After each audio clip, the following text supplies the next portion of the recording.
प्रिय विद्यार्थियों, आज हम महाराजा गंगा सिंह विश्वविद्यालय बीकानेर के द्वारा निर्धारित पाठ्यक्रमानुसार बीए सेकंड ईयर राजनीति विज्ञान के सेकंड प्रश्न पत्र प्रतिनिधि भारतीय राजनीतिक विचारक में मनु के परराष्ट्र संबंधी विचारों में मंडल सिद्धांत का अध्ययन प्रस्तुत वीडियो में करेंगे। परराष्ट्र संबंधों को हम इन अन्य शब्दों से भी समझ सकते हैं: अंतर्राष्ट्रीय संबंध, इंटरनेशनल रिलेशंस, या वैदेशिक संबंध, फॉरेन अफेयर्स। मनु ने परराष्ट्र संबंधों पर विचार करते हुए परराष्ट्र संबंधों से संबंधित दो प्रमुख सिद्धांतों का प्रतिपादन किया है। ये सिद्धांत हैं मंडल सिद्धांत और षाड्गुण्य नीति। षाड्गुण्य मतलब 6 गुणों वाली या 6 लक्षणों वाली नीति। प्रस्तुत वीडियो में हम मंडल सिद्धांत का ही अध्ययन करेंगे। मंडल सिद्धांत, सबसे पहले हमें यह समझना होगा कि मनु द्वारा प्रतिपादित मंडल सिद्धांत का अर्थ क्या है। मंडल शब्द का शाब्दिक अर्थ वृत्त से है, अर्थात एक घेरा। इस घेरे में मनु ने 10 राज्यों की परिकल्पना प्रस्तुत की है। इसके अतिरिक्त 2 अन्य राज्य भी हैं, एक मध्यम और दूसरा उदासीन।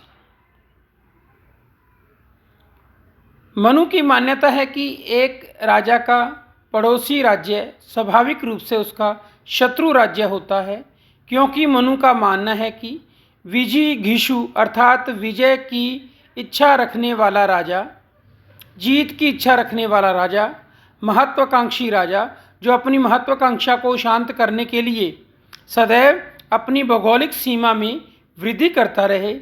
जब वह अपनी सीमा में वृद्धि करेगा, दूसरे शब्दों में कह सकते हैं कि वह पड़ोसी राज्य की सीमा का अतिक्रमण करेगा। इसी प्रकार से जो पड़ोसी राज्य है वह भी अपनी सीमा में वृद्धि करने का प्रयास करेगा। जब दोनों राज्यों के हित आपस में टकराएंगे तो संघर्ष होना लाजिमी है। मनु के मंडल सिद्धांत को हम एक उदाहरण के माध्यम से भी समझ सकते हैं। मान लीजिए विजिगीषु राजा ए है और उसका पड़ोसी राज्य अरि बी है। अब विजिगीषु ए और अरि राज्य बी महत्वाकांक्षी होने के कारण अपनी अपनी भौगोलिक सीमाओं में विस्तार करने का प्रयास करते रहेंगे, अर्थात वे एक दूसरे की सीमा पर गिद्ध की तरह आंख लगाए बैठे रहेंगे और सीमा पर युद्ध के बादल छाए रहेंगे। इन पड़ोसी राज्यों में आपस में संघर्ष होना अपरिहार्य है। इसलिए मनु ने कहा है कि सदैव पड़ोसी राज्य शत्रु होता है। इसे हम दिए गए रेखा चित्र की सहायता से भी समझ सकते हैं। इसमें सेंटर में है विजिगीषु राजा। विजिगीषु अर्थात विजय की इच्छा रखने वाला राज्य। उसका सामने का जो पड़ोसी है वह है अरि।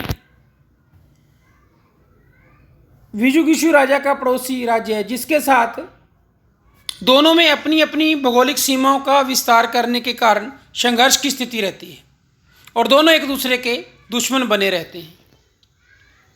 अब उसमें आगे देखेंगे, अब अरि का जो पड़ोसी होगा वो अरि का शत्रु हो गया। अब जब अरि का शत्रु हुआ मतलब दुश्मन का जो शत्रु है वो विजिगीषु का मित्र हो गया। उससे आगे हम देखेंगे अरि मित्र। अरि मित्र मतलब विजिगीषु का शत्रु, क्योंकि दुश्मन का जो मित्र होता है वो विजिगीषु का भी शत्रु होता है। उसके बाद फिर अरि शत्रु। अब विजिगीषु का जो मित्र है वो उसके दुश्मन का शत्रु होगा। उसके बाद अरि मित्र मित्र मतलब दुश्मन के मित्र का मित्र अर्थात विजिगीषु का शत्रु। अब पीछे के पीठ के शत्रु की हम बात करेंगे, बीजू के पाषाण ग्रह मतलब पीठ का शत्रु, मतलब बीजू के पीछे का पड़ोसी वो उसका शत्रु हो गया। अब पीठ के शत्रु का पड़ोसी आक्रांत मतलब बीजू का मित्र हो गया।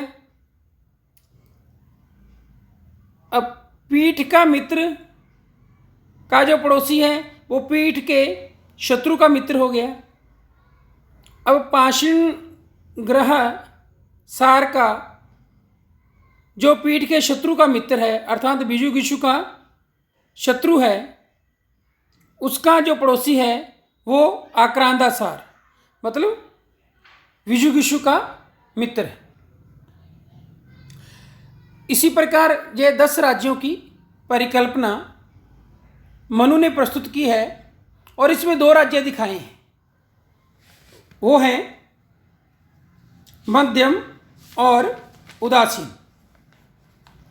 मध्यम तथा उदासीन राज्यों में मध्यम ऐसा राज्य है जिसका प्रदेश विजुगिषु तथा अरि राज्य दोनों की सीमाओं से लगा हुआ है।